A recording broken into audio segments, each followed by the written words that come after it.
Je lui ai toujours fait confiance, mes meilleurs amis Matt, ou plutôt Pierre. Nous sommes amis depuis que nous sommes enfants et nous avons traversé tout ensemble.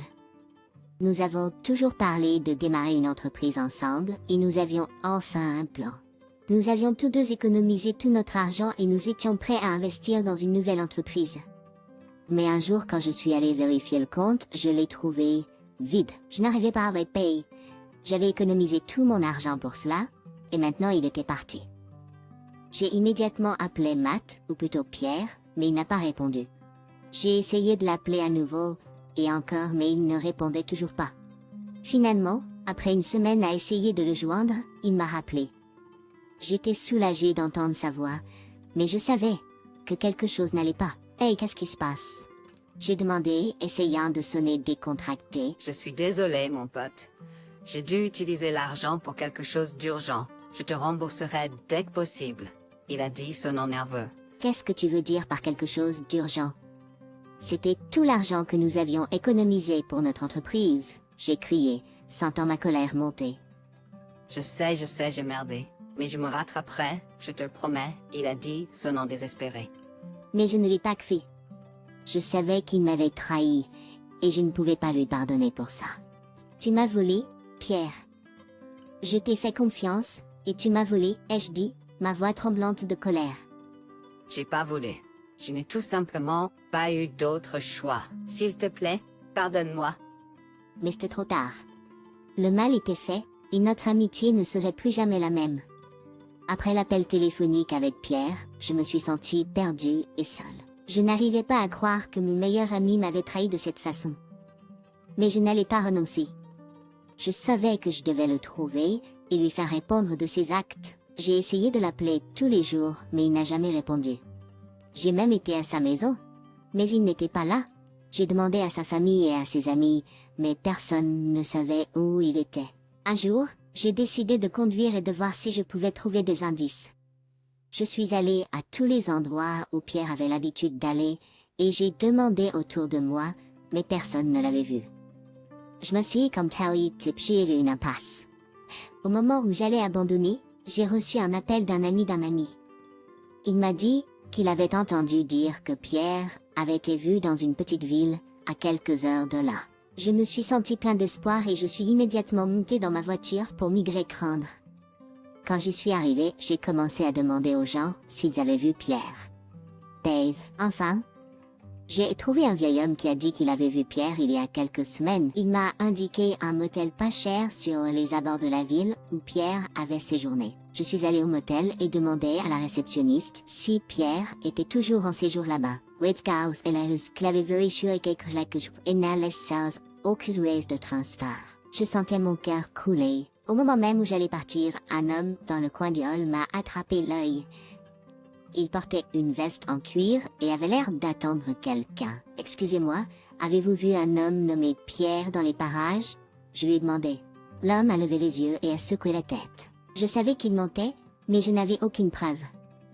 Je suis partie du motel, me sentant vaincue mais déterminée à trouver Pierre et à récupérer l'argent qu'il me devait. J'ai senti un drôle de sentiment dans mes ventres. Et j'ai décidé de l'aborder. « Excusez-moi, connaissez-vous Pierre ?» Je lui ai demandé, essayant de sonner décontracté. L'homme m'a regardé pendant un moment avant de répondre. « Qui demande ?» J'ai essayé de le contacter, mais il a disparu. « Savez-vous où il est ?» Je lui ai demandé, sentant un frisson d'espoir. Le débarqueur dépendant pendant un moment avant de hocher la tête. « Je pourrais savoir où il est, mais ce ne sera pas facile à le trouver, » il a dit, sa voix basse. J'avais besoin de trouver Pierre. Et cet homme pourrait être ma seule chance. « Combien voulez-vous ?» J'ai demandé, essayant de sonner confiant. 500 $, dit-il, ses yeux ne me quittant pas. J'hésitais un instant avant de hocher la tête. « Allons-y, dis-je. » En entrant dans sa voiture, je ne pus m'empêcher de me demander ce dans quoi je m'engageais. Mais je savais que je devais trouver Pierre coûte que coûte. L'homme me conduisit dans une petite ville à la périphérie de la ville. Il me dit qu'il avait entendu dire par un ami que Pierre séjournait dans un motel miteux de l'autre côté de la ville. Je le remerciais et lui donnais l'argent, ressentant un soulagement de me sentir plus près de trouver Pierre. Je me rendis au motel, nerveux mais déterminé. Lorsque j'arrivais, je me dirigeais directement vers la réceptionniste et demandais si Pierre y séjournait. Elle hésita un instant avant de me dire finalement qu'il avait vérifié il y a quelques jours mais qu'il était déjà parti. Je ressentis un pincement de déception, mais je n'abandonnais pas. Je demandai à la réceptionniste si elle savait où il était allé, et elle me dit qu'il avait mentionné quelque chose à propos d'un bar voisin. Je la remerciai et me rendis au bar, espérant enfin trouver Pierre. Lorsque j'arrivai au bar, je demandai au barman s'il avait vu Pierre. Il hésita un instant avant de finalement hocher la tête et de me montrer une table dans le coin de la pièce. J'ai abordé la table à un mélange d'intérêt, d'excitation et d'appréhension. « Pierre !» dis-je en sentant mon cœur s'emballer. Pierre a levé les yeux vers moi, ses yeux s'élargissant de surprise. « Je t'ai cherché, dis-je. Tu m'as volé tout mon argent et je veux qu'il me soit rendu, dis-je, ma voix tremblante de colère. J'ai cru en toi, Pierre. Je pensais que nous étions dans le même bateau. Mais tu m'as trahi, dis-je, ressentant un sentiment de trahison. Je sais. Je suis désolé, a déclaré Pierre, regardant vers le bas sur la table. Je t'ai fait confiance, Pierre. Je pensais que dans cette aventure ensemble. Mais tu m'as trahi, dis-je, ressent un profond sentiment de trahison. Pourquoi as-tu fait ça? J'avais des dettes à payer, et je ne savais pas quoi faire d'autre, a déclaré Pierre, en s'excusant. Ce n'est pas suffisant, Pierre. Tu as profité de moi, et je ne peux pas te pardonner ça. Ma colère bouillait à l'intérieur de moi. S'il te plaît, je ferai n'importe quoi pour me racheter. Je te rembourserai, je le jure. Je te rembourserai, je te le promets. Je ferai n'importe quoi pour me racheter. Mais je savais qu'il était trop tard pour les excuses. Pierre m'avait trahi, et je ne pouvais pas lui pardonner. Je me suis levée de la table, ressentant un sentiment de danger et de trahison. C'est fini, Pierre. Je ne peux pas être amie avec quelqu'un qui ferait une chose pareille. J'ai dit en me retournant pour partir. Mais juste au moment où j'allais sortir du bar, quelque chose a attiré mon attention. J'ai vu le portefeuille de Pierre sur la table, et je savais qu'il me mentait. Il avait plus d'argent qu'il ne le laissait entendre, et je voulais savoir pourquoi. J'ai pris le portefeuille de Pierre de la table, et je l'ai ouvert. À l'intérieur, je trouvais une grosse somme d'argent, plus qu'assez pour couvrir ce qu'il m'avait volé. Je ne pouvais pas croire qu'il m'ait menti à ce sujet. Qu'est-ce que c'est, Pierre? Tu as dit que tu n'avais pas d'argent, mais ton portefeuille raconte une histoire différente. J'ai dit, en brandissant le portefeuille. Je voulais utiliser cet argent pour te rembourser. Je dis à peine plus qu'un murmure. Garde ça, Pierre, je ne veux plus entendre de mensonges. Tu m'as volé et maintenant tu essaies de t'acheter une seconde chance. Ce n'est pas comme ça que ça marche. J'ai merdé, mais s'il te plaît, donne-moi une autre chance. Je promets de réparer les choses. Tu avais ta chance, Pierre. Vous aviez ma confiance, et vous m'avez trahi. Je ne peux pas pardonner cela. Mais alors qu'il s'apprêtait à partir, je l'ai retenu par le bras. Attends, tu ne t'en tireras pas comme ça, Pierre. Tu m'as volé, et maintenant tu vas assumer les conséquences. Je veux dire par là que je vais t'emmener au tribunal. Tu vas répondre de tes actes. Je ne sais. Qu'est-ce que tu veux dire? Attends, tu t'en tireras pas comme ça, Pierre. Je comprends. Pierre regarda vers le bas, des larmes dans les yeux. Pierre me regarda, la peur dans les yeux. Tu ne ferais pas ça à moi, hein? Demanda-t-il, sa voix tremblante. Je n'ai pas le choix, Pierre. Tu m'as laissé sans autre choix. Tu m'as volé, et tu dois répondre de cela. J'ai dit, ma voix ferme. Pierre regarda vers le bas, vaincu. Desrex crossement. Nous avons quitté le bar et nous nous sommes dirigés vers le palais de justice, où j'ai déposé une plainte contre Pierre pour vol et fraude. Le procès était prévu pour quelques semaines plus tard, et je savais que je devais être prêt à l'affronter en cours. Je ne pouvais pas le laisser s'en tirer avec ce qu'il m'avait fait. Le jour du procès était arrivé, et j'étais nerveux mais déterminé. Je savais que j'avais un bon dossier contre Pierre, mais je savais aussi qu'il allait se battre. En entrant dans la salle d'audience, je l'ai vu assis de l'autre côté, aussi nerveux que je l'étais. Le juge nous a appelés à l'ordre, et le procès a commencé. J'ai présenté mes preuves de vol et de fraude de Pierre, et il a essayé de le nier. Mais ses mensonges se sont rapidement effondrés sous le contre-interrogatoire. Monsieur Johnson, vous êtes accusé de vol et de fraude. Comment plaidez-vous? Je plaide coupable, votre honneur, a dit Pierre, sa voix presque inaudible. J'étais sous le choc. Très bien, a dit le juge. Compte tenu de la plaidoirie de culpabilité du prévenu, je le déclare coupable de vol et de fraude. Monsieur Johnson, vous êtes condamné à payer des dommages et intérêts à la partie civile à hauteur de $10 000 et vous servirez 6 mois de prison. J'ai ressenti un sentiment de soulagement m'envahir. J'avais finalement obtenu justice pour ce que Pierre m'avait fait. En quittant la salle d'audience, Pierre s'est approché de moi. Désolé, tu me dis, c'est trop tard pour les excuses, Pierre. Vous aviez votre chance de remettre les choses en ordre, et vous avez choisi de me voler à la place. Vous allez devoir vivre avec les conséquences. Il a regardé vers le bas, défait, bon. Je vais faire mon temps et vous rembourser. J'espère juste qu'un jour vous pourrez trouver dans votre cœur de me pardonner. Il a dit avant de se retourner et de s'éloigner. Je l'ai regardé partir, ressentant un sentiment de tristesse, mélangé à de la satisfaction. J'avais obtenu ma vengeance, mais à quel prix? La trahison de quelqu'un que j'avais considéré comme un ami avait laissé un goût amer dans ma bouche, un goût qui allait prendre beaucoup de temps à s'estomper. Les semaines qui ont suivi le procès ont été difficiles pour moi. Oui, j'ai déjà senti un mélange d'émotions, de colère, de tristesse et de la trahison. J'avais non seulement perdu mon argent, mais aussi un ami que je pensais proche.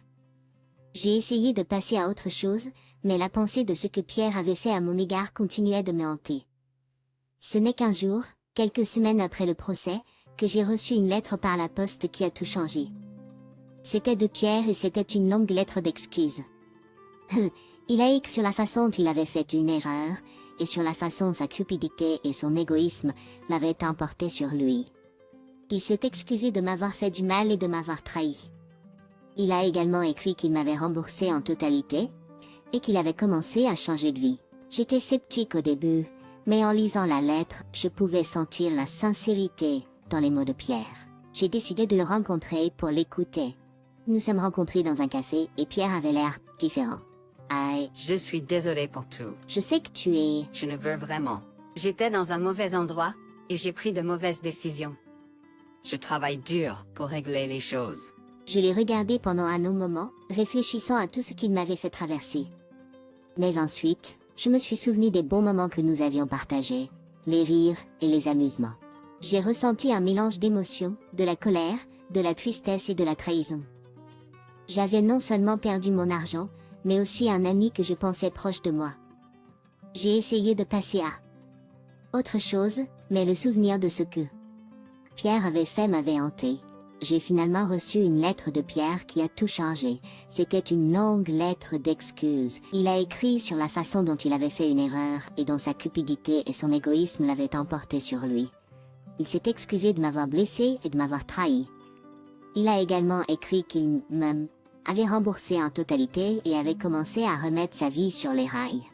J'étais sceptique au début, mais en lisant la lettre, je pouvais sentir la sincérité dans les mots de Pierre. J'ai décidé de le rencontrer pour l'entendre. Nous nous sommes rencontrés dans un café, et Pierre avait l'air différent. Pierre, je suis désolé pour tout. Je sais que tu es, je le veux vraiment. J'étais dans un mauvais endroit, et j'ai pris de mauvaises décisions. Je travaille dur pour régler les choses. Moi, je l'ai regardé pendant un long moment, pensant à tout ce qu'il m'avait fait traverser. Mais ensuite, je me suis souvenu des bons moments que nous avions partagés, les rires et les amusements. Je me suis rendu compte que je m'ennuyais de mon ami. Je te pardonne, Pierre, ai-je finalement dit, ressentant un soulagement m'envahir. Merci beaucoup, mec, a-t-il dit. Je te promets que je ne referai plus jamais rien de tel. Nous avons parlé pendant un moment, rattrapant ce qui s'était passé dans nos vies depuis le procès. C'était bon de revoir Pierre, et je savais que notre amitié ne pourrait jamais être la même qu'avant, mais j'étais prêt à lui donner une autre chance. En nous disant au revoir, je savais que j'avais pris la bonne décision. Le pardon de Pierre m'a allégé d'un poids, et j'ai enfin pu passer à autre chose à partir de la trahison qui m'avait tant fait mal. Au cours des mois qui ont suivi ma réconciliation avec Pierre, je me suis retrouvée à lâcher prise lentement sur le passé et à m'orienter vers un nouveau départ. C'était plus facile. Et il y a eu un peu de moments où j'ai pris das petit me fait encore mal. Bah, mais j'ai déterminé à aller de l'avant et à reconstruire ma vie. Salut mec, qu'est-ce que tu fais a-t-il demandé. Je fais juste une promenade, ai-je répondu curieux. J'ai une surprise pour toi. Est-ce que tu peux venir chez moi ce soir? Oui, qu'est-ce qui se passe? Fais-moi confiance, tu vas adorer. Je me demandais ce que Pierre pouvait bien me réserver, mais j'étais suffisamment curieux pour le découvrir. Ce soir-là, je suis allé chez lui, et quand il a ouvert la porte, il souriait. Entre, a-t-il dit, m'invitant dans son salon. Tu étais du fèvre. La pièce était lumineuse et les murs étaient peints en jaune chaleureux. Il y avait de nouveaux meubles et la pièce était décorée d'œuvres d'art et de plantes. C'est génial, Pierre. Qu'est-ce qui s'est passé, ai-je demandé impressionné. Eh bien, j'ai décidé de changer de cap. J'ai travaillé dur et j'ai commencé une nouvelle entreprise, a-t-il dit, souriant. C'est génial, mec. Quel genre d'entreprise, ai-je demandé, vraiment curieux. Je dirige un service de nettoyage. Je sais que ce n'est pas de l'amour, mais c'est un travail honnête et je gagne ma vie, il a dit, toujours souriant. C'est fantastique, Pierre. Je suis vraiment heureux pour toi, ai-je dit, vraiment heureux de voir qu'il faisait des progrès. Et j'ai une autre surprise pour toi. Il m'a remis une enveloppe, et lorsque je l'ai ouverte, j'ai été surpris de trouver un billet d'avion à l'intérieur. Qu'est-ce que c'est que ça? Ai-je demandé perplexe. C'est pour toi. J'ai réservé un vol pour l'Europe, je me souviens que tu m'as dit à quel point tu voulais voyager, alors je pensais t'aider. Il a dit, toujours souriant. J'étais sans voix. Pierre avait non seulement remboursé ma dette, mais il essayait également de se racheter de toutes les manières possibles. Merci, Pierre, ai-je dit, me sentant submergé par la gratitude. Ne mentionne pas. Va juste à une aventure. Dormi, pain.